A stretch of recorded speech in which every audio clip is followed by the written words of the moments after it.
Visión desenfocada contra una visión enfocada. Y si tenés tu Biblia, te animo a que ya puedas abrir Isaías 58, porque ahí vamos a mirar principalmente hoy. Hay una gran diferencia entre lo que es una verdad y lo que es una percepción. Últimamente hablando con mucha gente, viene y me dice: mira, yo pensé, y pensó algo. Y muchas veces lo que pensó no era en realidad lo que estaba ocurriendo o el motivo por el cual algo se dio o algo no se dio. Y muchas veces, no sé si a vos ya te pasó, que de repente vos pensaste que alguien te odiaba, vos pensaste que alguien no te quería, o vos pensaste que alguien no te valoraba. Pero después, ¿qué pasa? Hablas con esa persona y te das cuenta que era totalmente lo contrario. Vos pensaste, pero no consultaste. Hay veces que nosotros pensamos que Dios se olvidó de nosotros, pero no le consultamos por qué no nos da lo que le estamos pidiendo. A veces nosotros pensamos que Dios hace acepción de personas y no le consultamos por qué otro está recibiendo y yo no estoy recibiendo, porque si miramos la palabra, Él no hace acepción de personas. Entonces es tan importante que nosotros miremos hacia adelante con una visión que pueda estar bien enfocada. El desenfocado es alguien que pierde el enfoque adecuado de una imagen o de un asunto. Y cuidado si esa imagen o ese asunto es tu futuro. El desenfocado es quien ve las cosas de manera borrosa y distorsionada. Si vos y yo tenemos la palabra del Señor, creemos la palabra del Señor, vamos a creer sin lugar a dudas que lo mejor de lo mejor está por delante. Si no le tenemos de verdad, bueno, podríamos tener la visión desenfocada, pero si de verdad, en serio, le tenemos, deberíamos verdaderamente mirar de otra manera. En cambio, el enfocado es alguien que hace de una imagen o un objeto que se ve ahí una nitidez clarísima. Tiene bien en claro a dónde quiere llegar. Empieza a tener en claro cómo va a llegar a ese lugar y va para adelante. Tiene el panorama completo si es que hay un problema, si es que hay una dificultad, de cómo va a solucionar o cómo va a llegar a cierto objetivo. En Isaías 58 nos encontramos con un pueblo del Señor que se empezaba a quejar. En los primeros 5 versículos empezamos a darnos cuenta de que el pueblo empezaba a recibir una reprensión de parte del profeta Isaías, porque el pueblo de Dios reclamaba por qué sus oraciones, y no solo oraciones, sino sus ayunos, quedaban sin respuesta. Que nadie levante la mano, pero quizá haya gente que esté orando, quizá haya gente que incluso esté ayunando, pero no ve cierta respuesta. ¿Saben qué? En este pasaje el profeta Isaías, por orden del Señor, le habla al pueblo de una manera muy directa y les decía en otras palabras que era un pueblo que en apariencia hacía todo bien ante el Señor, pero que en realidad es como que tenía un barniz espiritual nomás. Las oraciones o los ayunos que hacía era como para poner un barniz a una madera que no estaba para nada bien. En la superficie parecían espirituales, parecían santos, pero adentro realmente no lo estaban. Y algo que vos y yo tenemos que recordar es que Dios no mira las apariencias. Dios no es que dice: híjole, ¿cómo levanta su mano? Híjole, ¿cómo esa persona canta fuerte o salta? No, ¿qué es lo que Dios mira? Decirle al que está a tu lado: Dios mira el corazón. Decirle: Dios mira el corazón. Y Él sabe qué es lo que hay en tu corazón y qué es lo que hay en mi corazón. Hay gente que para afuera puede aparentar muchas cosas. ¿Por qué? Si no, preguntate, ¿por qué hay amores que no duran? Siendo que de boca para afuera le dices: siempre te voy a amar, siempre te voy a ser fiel, siempre te voy a cuidar, y sigue la lista. Pero después, ¿qué pasa? No le cuida, no le ama para siempre, no le es fiel. ¿Qué pasó? La Biblia, si vos querés una palabra que corrobore esto, de que Dios mira el corazón y no las apariencias, es este pasaje famoso de 1 Samuel 16:7, cuando el profeta iba a elegir al rey que iba a suceder a Saúl. Y los hijos de Isaí, aparecía uno más musculoso que otro, uno más con pinta de rey que el otro. Pero Jehová respondió a Samuel, porque pasaba uno detrás de otro, y Samuel decía, este va a ser. El Señor le decía, no es. No mires a su parecer ni a lo grande de su estatura, porque yo lo desecho. Porque Jehová no mira lo que mira el hombre, pues el hombre mira lo que está, ¿qué? Delante de sus ojos.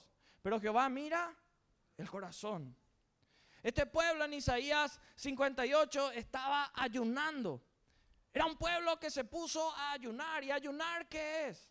Ayunar es cuando miembros de una iglesia, puede ser uno, dos, pueden ser todos, se abstienen voluntariamente de ingerir alimentos o de repente ciertas bebidas por cierta cantidad de horas o cierta cantidad de días.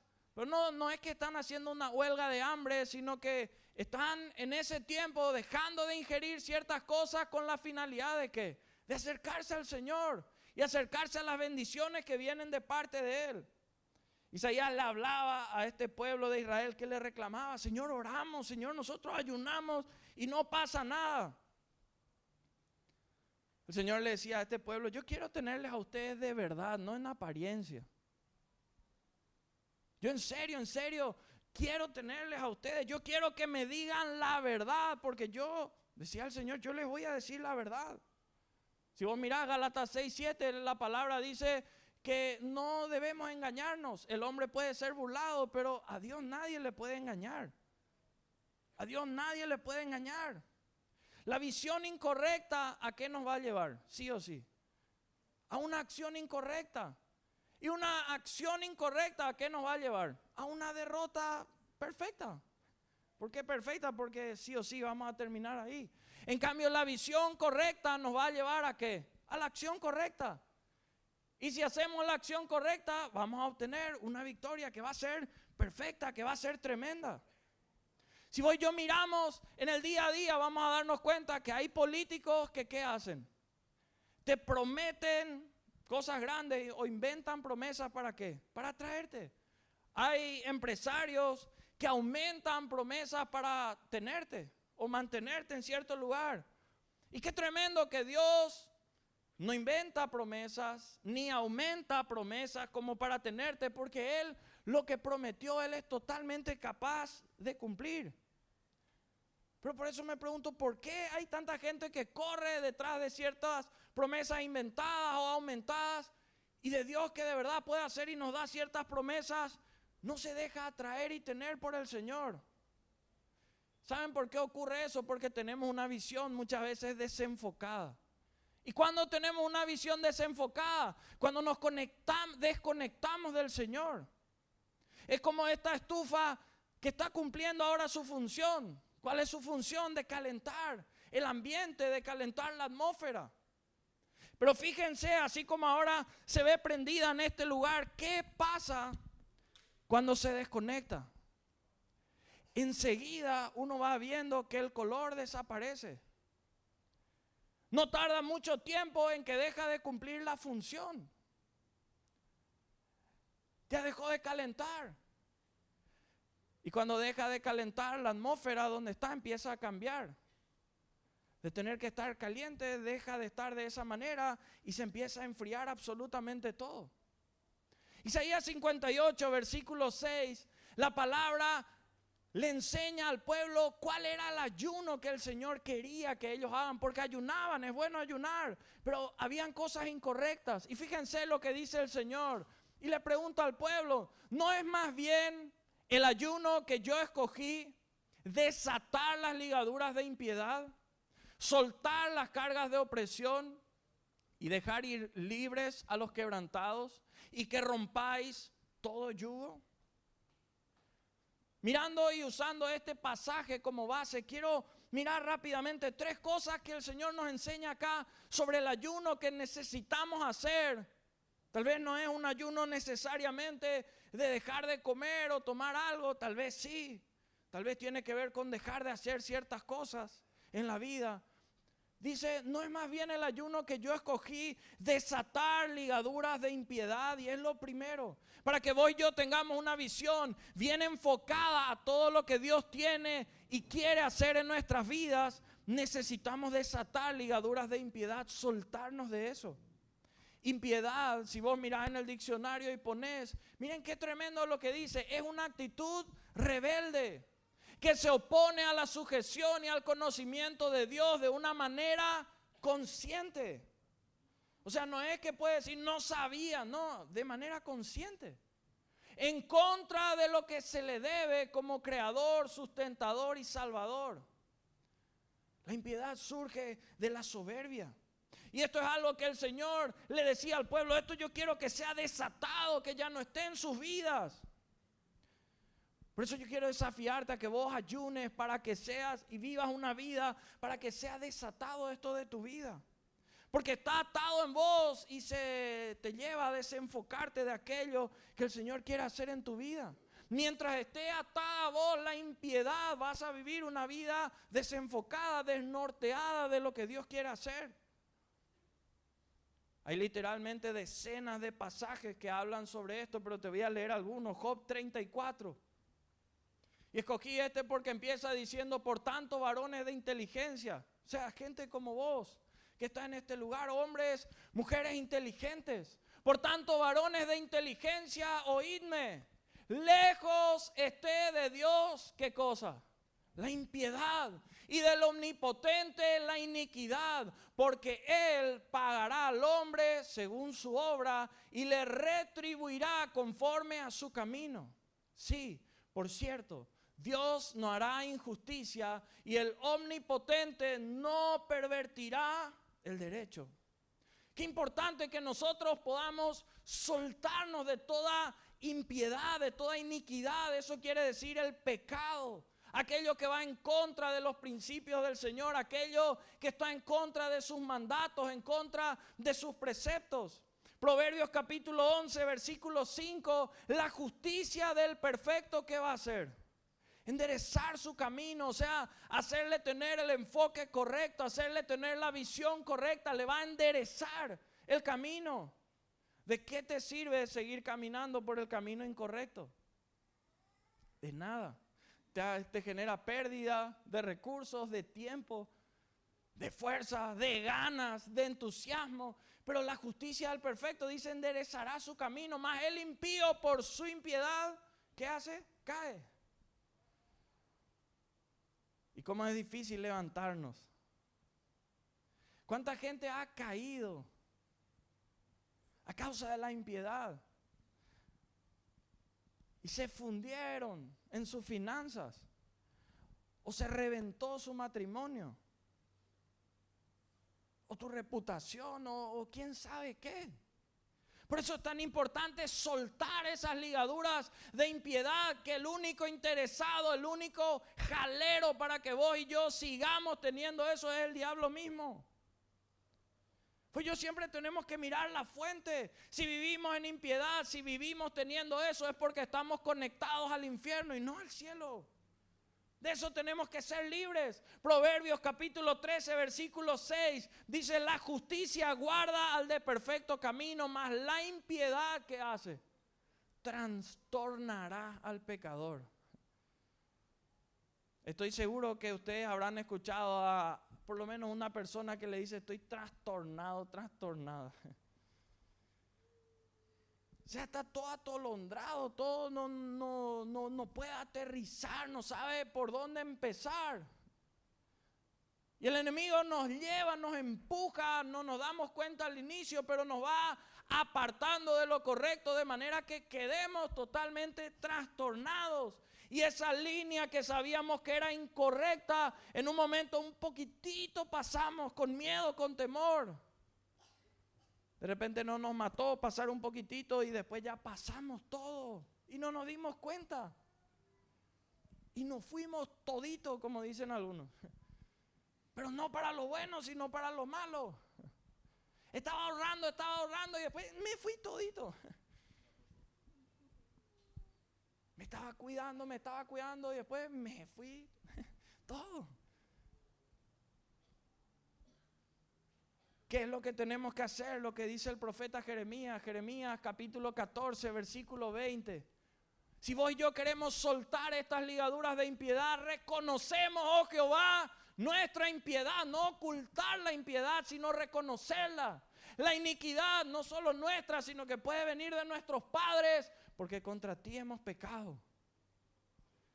¿De qué nos sirve venir al lugar correcto, que es la casa del Señor, y no hacer lo correcto? Si total Dios ya sabe. Tal vez tu esposa o tu esposo no sabe, tal vez tus hijos no saben, el pastor no sabe, los líderes, nadie más. Eso no quita que Dios no lo sepa, porque Él sabe. ¿Qué tenemos que hacer? Reconozco, Señor, y pedirle perdón. Romanos 1:18, la palabra dice, porque la ira, y yo creo que nadie quiere esta ira, la ira de Dios se revela, y mira que dice desde dónde, desde el cielo, contra toda impiedad e injusticia de los hombres que detienen con injusticia la verdad. Creo que a nadie le conviene volverse enemigo del Señor, que la ira del cielo empiece a apuntar misiles en contra de uno. Ahí sí que vas a tener un semestre terrible. Decí conmigo, voy a soltar toda ligadura de impiedad. Y a lo que voy yo, enseguida vamos a tener el tiempo para hacerlo. Hagamos eso. Isaías 58, versículo 6, el pasaje dice, no es más bien el ayuno que yo escogí, desatar las ligaduras de impiedad. Y luego dice, soltar las cargas de opresión y dejar ir libre a los quebrantados. Lo segundo es soltar esas cargas de opresión. Estar bien con Dios comienza con que vos y yo dejemos de hacer mal a otros si es que lo estábamos haciendo. Porque lo que vos y yo sembramos, eso tarde o temprano cosechamos. Si vos y yo estamos oprimiendo a otros, eso no viene de parte del Señor. Opresión es la sensación molesta que produce una cosa o una persona. Es el acto de oprimir, de sofocar, de presionar, de someter. La opresión también puede ser el uso de la violencia para demostrar autoridad. Eclesiastés 7:7, la palabra dice, ciertamente la opresión hace, entontecer al sabio. Y las dádivas corrompen el corazón. La opresión hace entontecer al sabio. Hay gente que tiene sabiduría, pero la opresión le revienta, le hace cambiar totalmente. Por eso vos tenés que soltar las cargas que a vos te oprimen. Hay gente que literalmente ya no puede más. ¿Qué es lo que a vos te oprime? Hay gente que ni siquiera a su cónyuge le cuenta qué es lo que le oprime. El otro o la otra sabe que hay algo, pero no reconoce qué es. ¿Qué es lo que a vos te oprime? ¿Será que son malas decisiones? ¿Será que son malas inversiones?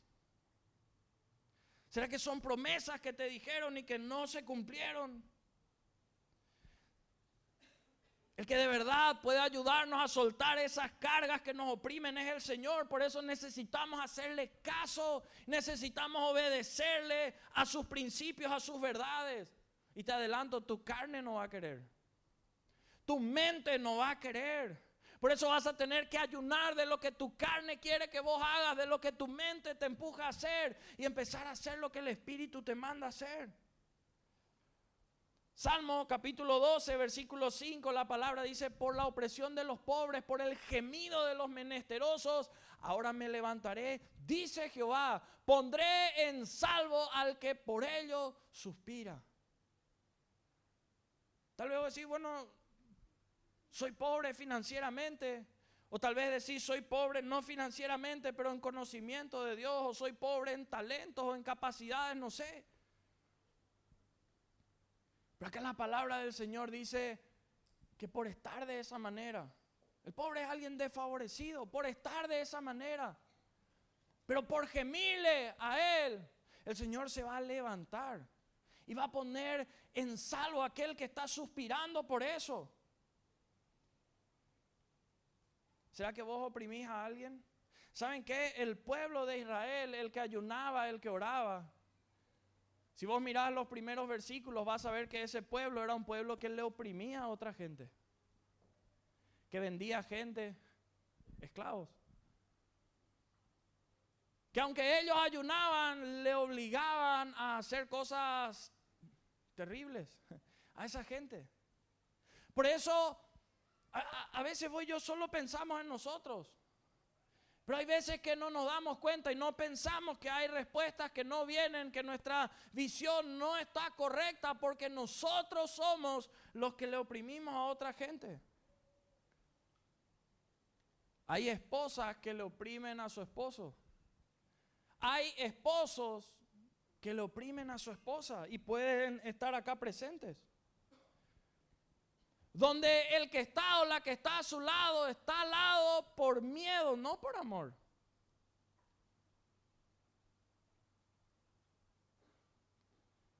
Y le tiene de una manera terrible, aparentando cosas ante la gente, pero viviendo totalmente otra cosa. Déjame decirte que eso no es de Dios. Hay hijos que no quieren venir a la casa de Dios porque papá, mamá acá levantan la mano, pero en la casa es un infierno. Y después decimos, ¿por qué Dios no escucha la oración y que mi hijo venga o que mi hija venga? Por tu culpa no es por culpa de Dios. Qué importante que nosotros miremos. Hay novios, novias que están de esa manera y es como que tienen la visión desenfocada creyendo que ya no pueden seguir. Que se dejaron grabar de repente. Teniendo intimidad fuera del matrimonio. La palabra ya hablaba de eso. No hicieron caso de eso, pero hoy le oprimen, le atormentan, le atolondran, amenazando todo el tiempo que vos decís algo, vos salís, yo hago correr esto. ¿Qué clase de vida es esa? Hay mucha gente que en secreto está sufriendo una adicción. Y eso le oprime. Eso le tira para abajo. Gente que está, pero que cada día tiene la mochila más pesada. Cada vez está más confundida su mente. Cada vez se queda con menos opciones de encontrar respuesta. Dios hoy te trajo y si vos estás viendo, escuchando este mensaje es porque todavía estás a tiempo de que puedas soltar esas cargas que a vos te oprimen. Que vos dejes de creer que tenés que luchar solo o sola contra el mundo. El que quiere que vos y yo en los problemas nos aislemos es el enemigo porque sabe que ahí somos vulnerables y ahí puede hacer lo que se le antoje con nosotros.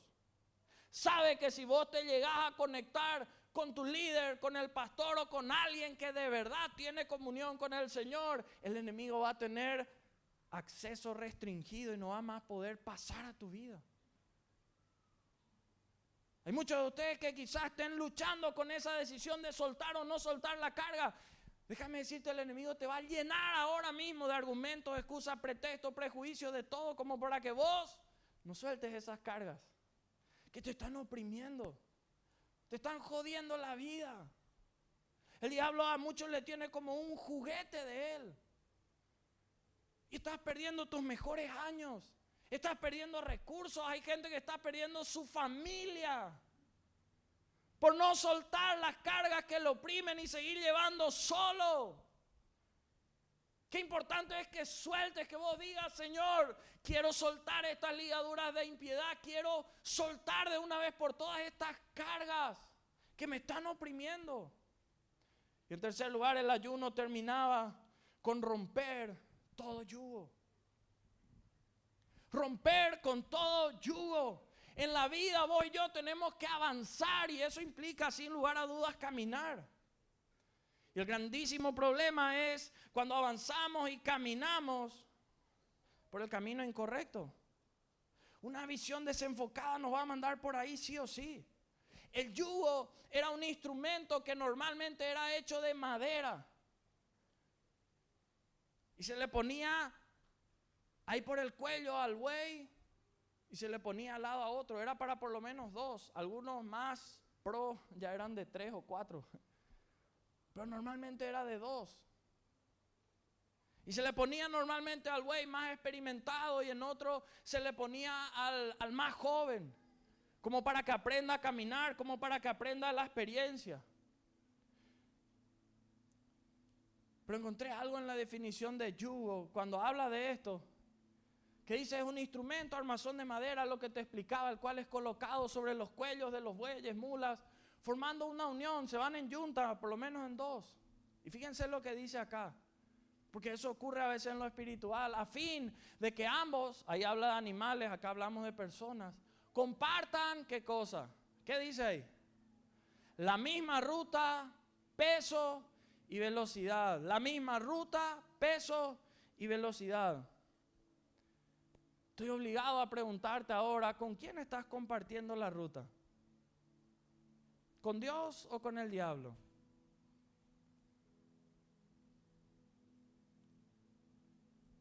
¿Con quién estamos compartiendo la ruta? El peso, ¿con quién estamos llevando? ¿Será que estamos llevando, porque el buey más fuerte, más experimentado, llevaba la mayor parte del peso y le iba transfiriendo de a poco al otro? ¿Estás llevando el peso del infierno? ¿O estás llevando el peso glorioso del cielo? No solo le lleva por la misma ruta, no solo le lleva por el mismo peso, sino que le lleva a la misma velocidad.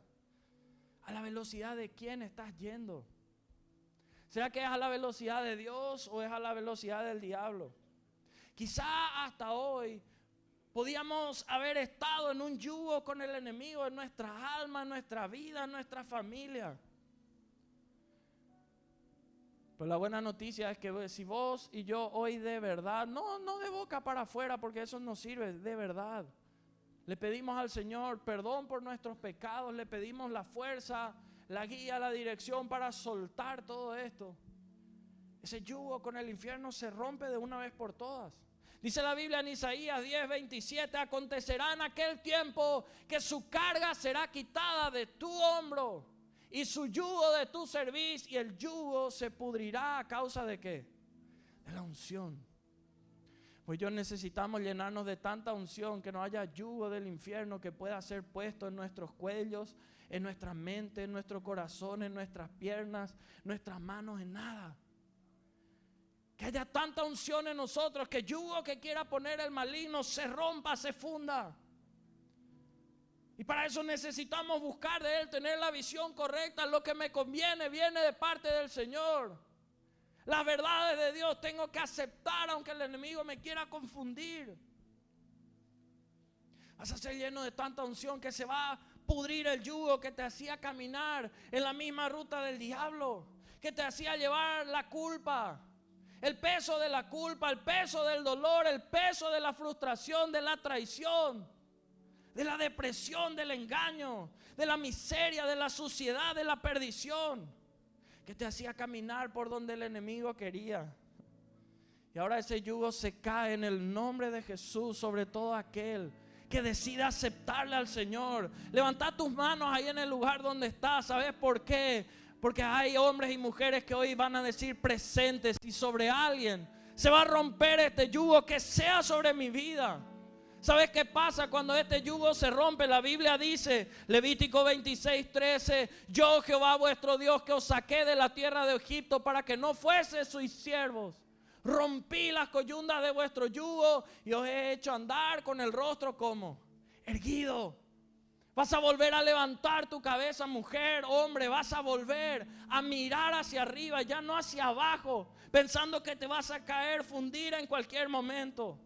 Volverás a levantar tu rostro y esta vez será para visionar correcta y enfocadamente a ese futuro de bendición que Dios tiene para tu vida. Isaías 58:7. Tenían que soltar, romper esto. Y luego dice de este ayuno, no es que partas tu pan también con el hambriento, y a los pobres errantes albergues en casa, que cuando veas al desnudo lo cubras y no te escondas de tu hermano. Estar bien con Dios comienza con detener el mal que podíamos haber estado haciendo a los demás, con dejar de ser indiferentes para aquellos con quienes Dios no es indiferente. Las personas que necesitan. Las personas que necesitan son aquellas personas con las que Dios no es indiferente. Entonces el profeta les desafiaba, ahí tienen que empezar a actuar con amor. Porque es fácil decir de boca para afuera, amo, amo y no demuestro. No actúo en consecuencia. Entonces, ¿qué va a pasar? Termina el capítulo 58. Miren qué tremendo cómo termina después de esta exhortación al pueblo. ¿Saben qué? Cuando Dios nos exhorta, hay dos maneras en las cuales vos y yo podemos reaccionar. Número uno, picharnos y enojarnos. Eso hace un corazón que no está maduro para recibir lo que Dios quiere hacer. O, en segundo lugar, tomar la exhortación como una invitación a ir a un camino de bendición sin límites que viene de parte del Señor. Cuando Dios nos confronta, cuando Dios nos redirecciona, es para llevarnos a días mejores, no peores. Dice la palabra, versículo 8, entonces nacerá tu luz como el alba y tu salvación se dejará ver pronto. E irá tu justicia delante de ti, la gloria de Jehová será tu retaguardia. Entonces invocarás y te oirá Jehová, clamarás y dirá a él, heme aquí. Si quitares de en medio de ti, les vuelve a recordar el yugo, el dedo amenazador y el hablar vanidad. Y si dieres tu pan al hambriento y saciares al alma afligida, en las tinieblas nacerá tu luz y tu oscuridad será como el mediodía. Jehová te pastoreará siempre y en la sequía saciará tu alma. Dará vigor a tus huesos y serás como huerto de riego y manantial de aguas, cuyas aguas nunca faltan. Y los tuyos edificarán las ruinas antiguas. Los cimientos de generación y generación levantarás. Y serás llamado reparador de portillos, restaurador de calzadas para habitar. Qué tremendo lo que Dios va a hacer contigo apenas vos le des la autorización que Él haga. Cuando vos le das la autorización para que Él haga, y prepárate. Porque eso va a ser en tu vida, va a ser en tu matrimonio, en tu familia, en tu emprendimiento, en tu salud, en toda área. Cuando sueltes toda ligadura de impiedad, sueltes todo lo que te oprime, cuando sueltes ese yugo que te hacía caminar en el camino con el peso y con la velocidad del enemigo. Este pasaje que leíamos ahora dice que la luz tuya va a nacer incluso ahí de las tinieblas. Habla de que vas a reedificar las ruinas. Tal vez hoy tu vida es como una ruina. Tal vez hoy tu matrimonio es como una ruina. Tal vez tus finanzas están así. Empezá a ayunar, a buscarle al Señor de otra manera. No haciendo para aparentar delante de nadie, haciendo de verdad delante del Señor. Y prepárate porque Dios mismo va a ver. Yo quizás no vea tu corazón. El que está al lado, el que está enfrente quizás no vea tu corazón. Pero allá arriba Dios va a ver tu corazón. Y si tu corazón le agrada al Señor, prepárate porque no hay límites para lo que Dios pueda hacer contigo. Ahí en el lugar donde estás, ¿por qué no cerrás tus ojos? Y pedirle al Señor que penetre en tu vida con su presencia ahora. Déjale que Él pueda introducir sanidad, que Él pueda introducir salvación, santidad, verdad. Tantas cosas ya el enemigo, tal vez te diste cuenta o no, pero ha introducido en tu vida. Ha introducido opresión, ha introducido impiedad, ha introducido yugo que te mantiene sujeto. Ha introducido cadenas a tu corazón, a tu mente. Tal vez ha tomado en sus manos tus emociones, tu mente. Permitirle al Señor que ahora pueda mirar a tu interior. Permitirle que pueda mirar a tu corazón.